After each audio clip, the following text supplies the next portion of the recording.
Hay tardes que parecen pintadas con luz vieja. Una luz que no calienta del todo, pero que tampoco duele. Es la luz de los domingos sin planes, de las casas que guardan silencio como si supieran que alguien las necesita así. En una de esas tardes vivía Esperanza.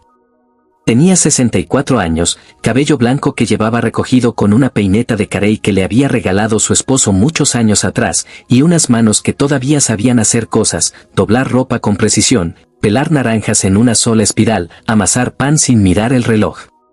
Vivía en la misma casa donde había criado a su hija, en un barrio tranquilo donde los árboles eran más viejos que la mayoría de los vecinos. La casa era pequeña, pero no se sentía así.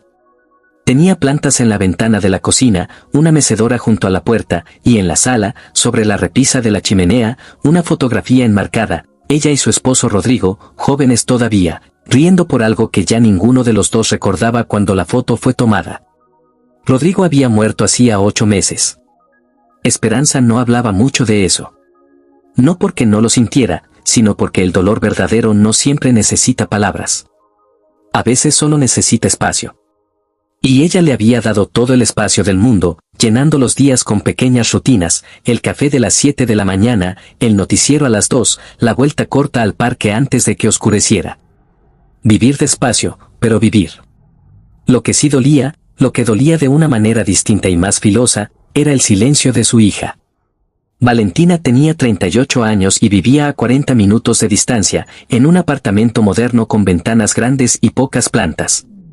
Era arquitecta, trabajaba mucho, y desde la muerte de Rodrigo había ido espaciando las visitas hasta que dejaron de existir por completo. Al principio, Esperanza lo entendió. Cada quien lleva el duelo como puede. Valentina siempre había sido así, más de acciones que de palabras, más de hacer que de sentarse a sentir. Pero los meses fueron pasando, y el teléfono fue guardando silencio, y las semanas se convirtieron en algo parecido al olvido. Una noche, Esperanza se sentó en la mecedora con una taza de manzanilla entre las manos y pensó, sin dramatismo, con esa calma que viene de haber vivido mucho, mi hija no está.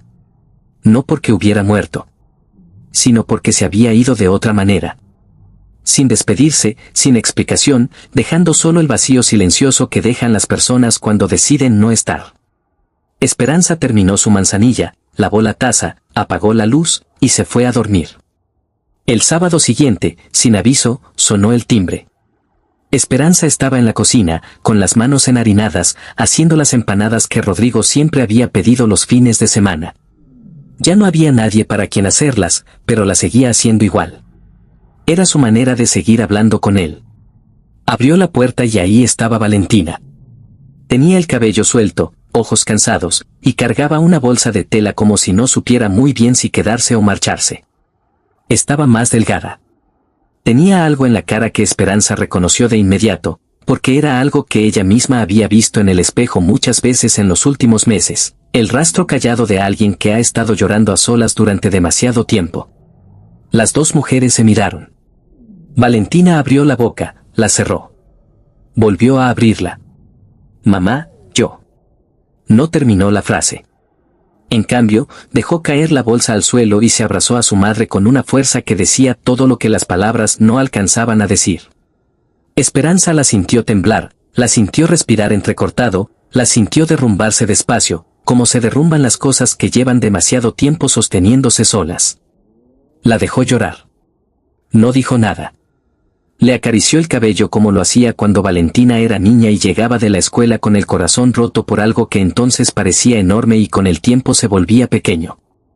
Después de un rato largo, Valentina se separó un poco y la miró. Te abandoné, dijo, con la voz quebrada. Después de que murió papá, te dejé sola. No sé cómo explicarlo. No podía verte sin verlo a él. No podía entrar a esta casa sin sentir que me ahogaba. Y entonces simplemente, desaparecí.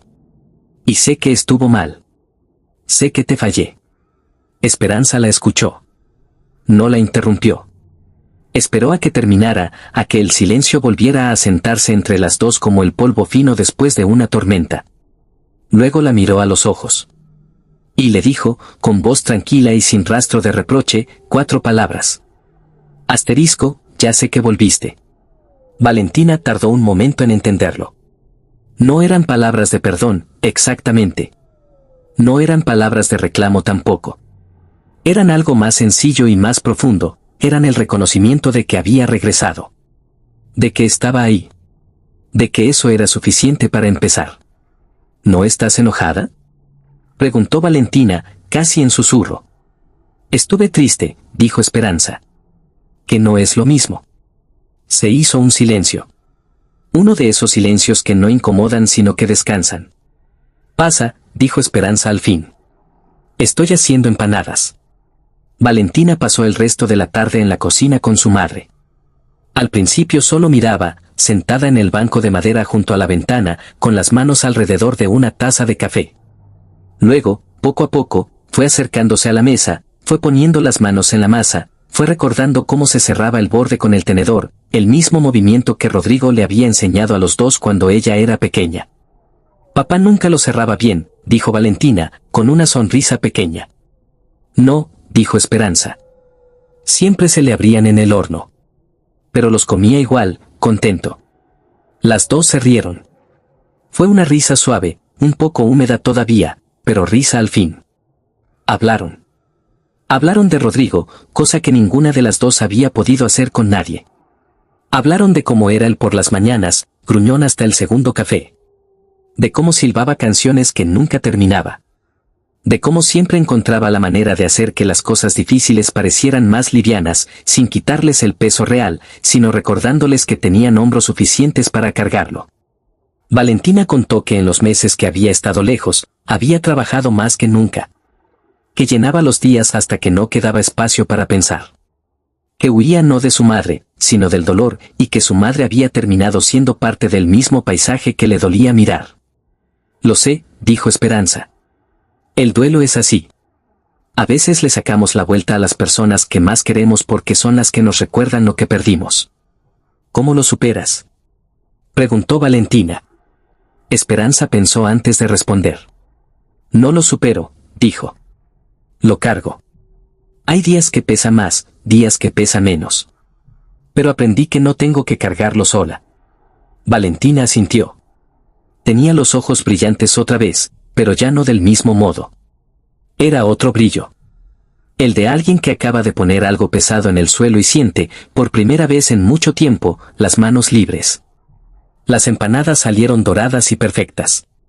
Las pusieron en el centro de la mesa, en el mismo plato de loza blanca con borde azul que había sido de la abuela de Esperanza. Comieron despacio, sin apuro, con la luz de la tarde entrando por la ventana y tiñendo todo de naranja suave. En algún momento, Valentina miró la fotografía de la repisa.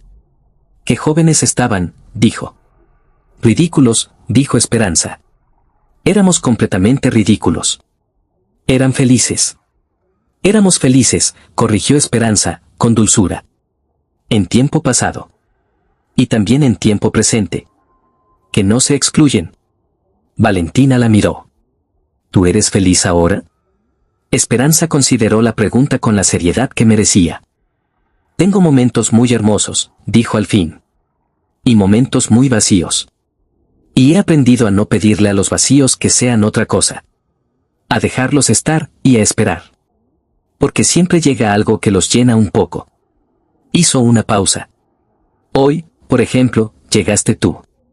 Valentina se quedó a dormir esa noche. Durmió en su cuarto de siempre, con la misma colcha de cuadros, el mismo olor a madera y lavanda que había tenido toda la vida. Durmió profundo, sin despertar a las 3 de la mañana como le había pasado cada noche en los últimos meses. Esperanza, en cambio, se quedó un rato más despierta. No por angustia, sino por esa especie de quietud que a veces llega cuando algo que estaba roto empieza, muy despacio, a cerrarse. Pensó en Rodrigo.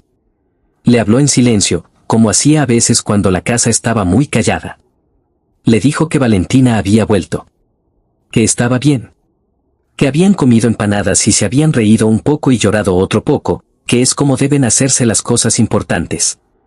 Y sintió, sin poder explicarlo del todo, que él lo sabía. Afuera, el barrio dormía. Los árboles viejos movían las ramas con el viento de la noche. Somewhere, un gato cruzó la calle sin apuro. Y en esa casa pequeña que guardaba tanto adentro, Dos mujeres descansaban por fin bajo el mismo techo, respirando al mismo ritmo lento, dejándose sanar. Asterisco a veces el regreso no necesita grandes palabras. Asterisco a veces basta con 4. Asterisco ya sé que volviste. Asterisco y eso es suficiente para comenzar.